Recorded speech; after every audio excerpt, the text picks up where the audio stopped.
Hey everybody, it's Sam here. So for today's card, I'm going to use my newest Glitz Glam paper collection with the Curves and Squares Creative Cuts die.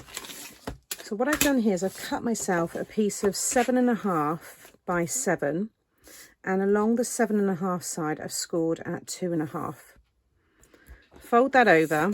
So we've got our 5 by 7 card fold, but we've just got this half portion on the front.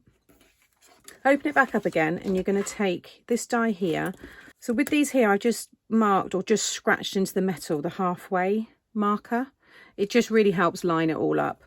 So with this one, I'm just going to, I find it easier this way because you can see the cut line here and along the bottom, but I want to line up this fold so it's, and these cut lines, so they're just on the very top of the card, so you can just about see them like so. And then you can just see the bottom cut there of the curve. Okay, so it fits perfectly on there. So just, again, just double check.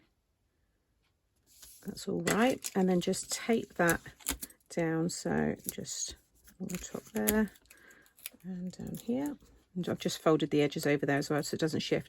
Now, because I'm going to run this through my machine lengthways, I'm going to need to use my bigger die machine, but these dies will go through a standard machine. You can create different effects as they are like this as well, and I've got lots of different tutorials, and I'll link the playlist up here. So I'm just going to run that through my machine. So that's all popped out, and then what you want to do is you keep this top bit. You'll use that when we fold them all back. You'll reuse that piece again, so don't get rid of that. Okay, that bit you can discard. So now we've got all this in place. So when it folds over, this is how it's all going to look. I'm going to add acetate, probably on the front with a nice strip of the pattern paper.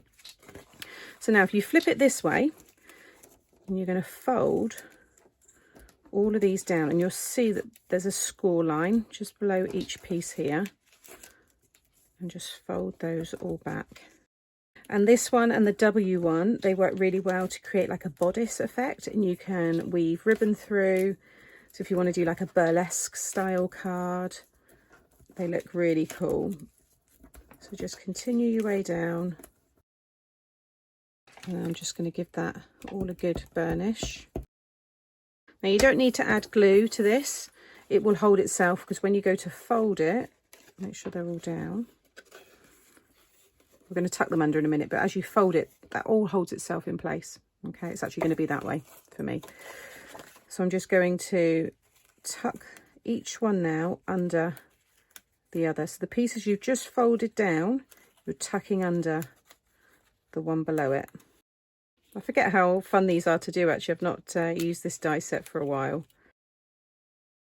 Like so. And now with this one, you're going to position it right at the top. So you're just going to add a little glue just on the ends there.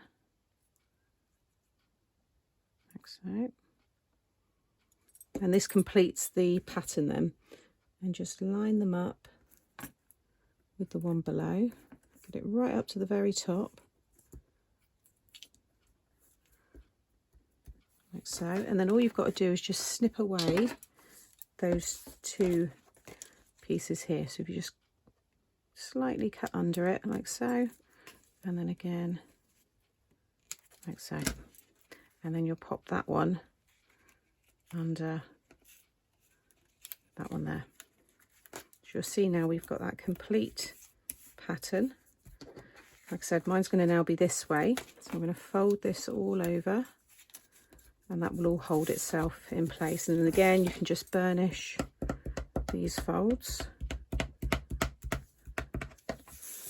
and make sure you do it in the right direction so it doesn't rip anything, but just go over those again. There will be a bit of bounce to it, but that's fine, because I mean you want it to stand open anyway, which it's going to. I've got my ribbon here because I think I'm going to weave my ribbon up through this piece here. But going back to that burlesque style, and you don't need a large die machine to do this, but if you just cut this so it was a piece of 5 by 7, pass that through just as I showed you, and that goes on the front of your card. Can you see it's like a corset? And then you can weave your ribbon through and then finish with a nice bow on the top. and that looks really effective. And there's been a few people that have shared that style card in the Mixed Up Crafters Facebook group. So if you're not a member, head over to there because there's loads of inspiration as well. Okay, what I've then done is I've cut, I might use that piece in a minute, but I've cut this piece here to 3 1/8 by 6 3/4, and that's going to go inside like so. I've got this topper that's from the paper pad as well, and that coordinates perfectly. And then what I'll do is I'll have the back side here. I'm going to stick a piece of white card, and that will be where I write my message. Now, so I'm going to stick that in actually first, and then I'll cut the acetate piece.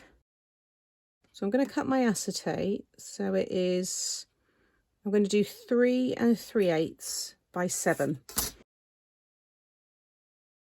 Okay, and then I'm going to use a strong red liner tape here.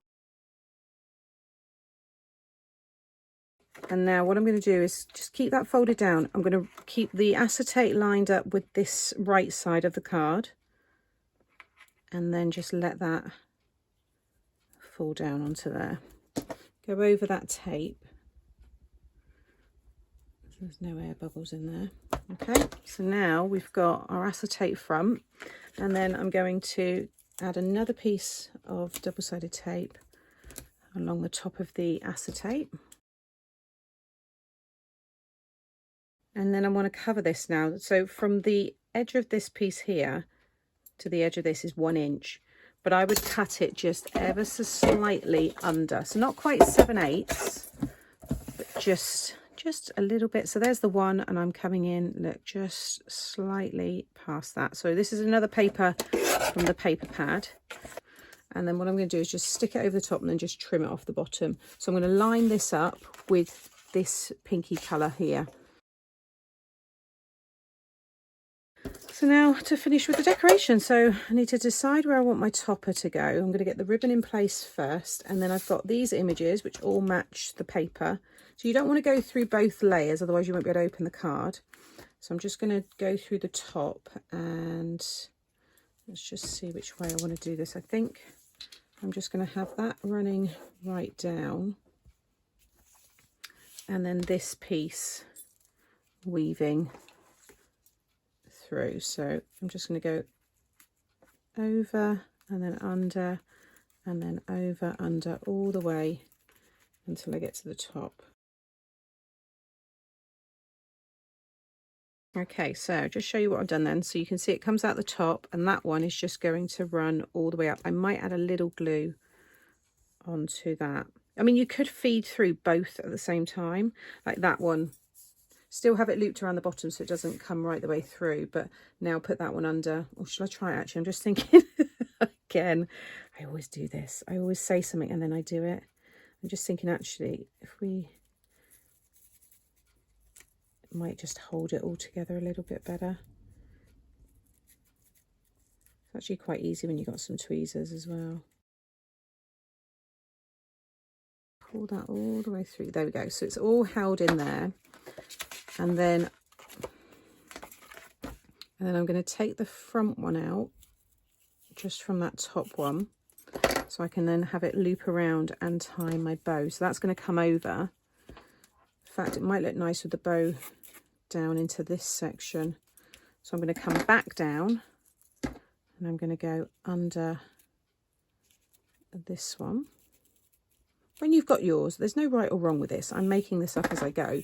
And it, you know, you might want your bow to be right in the middle. So just have, can you see now where I've got them joining here? You could have it there or tied across that piece. So I'm going to have the bow towards the top.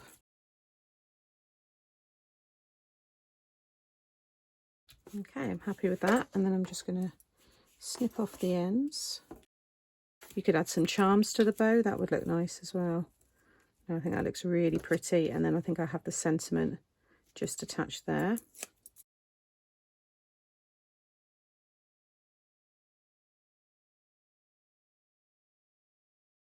I might just have the clutch bag and the nail polish just at the bottom there. You've got the compact, or it should have the lipstick as well actually. We'll have those three.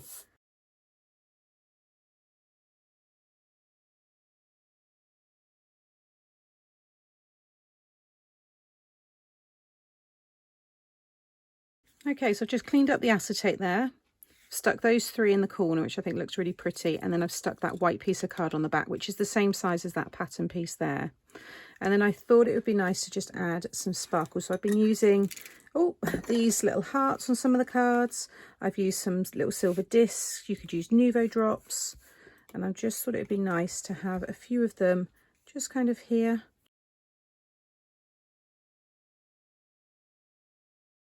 I think just those 3 actually, I think that works, and it just ties in the silver around the sentiment there. So there's the card all finished. Really pretty, sweet little style using the creative cuts there. I think it's a great way to show off the papers and those elements as well in the pad. So that's going to fit really nicely now into a 5x7 envelope. If you've got dimension on it, even like the bow and stuff, you might want to pop it in a box envelope or a bouncy envelope, and I've got all those tutorials on my other channel, so I'll link them up there for you. Coming up now will be some other tutorials using the creative cuts dies, so you can see how all the other ones look as well, different ways to use them. And if you've enjoyed today, give me a thumbs up, it really does help out the channel. And if you're not subscribed, consider subscribing and hit the notification bell, and that way you won't miss out on any future videos. I'll see you all again soon. Bye.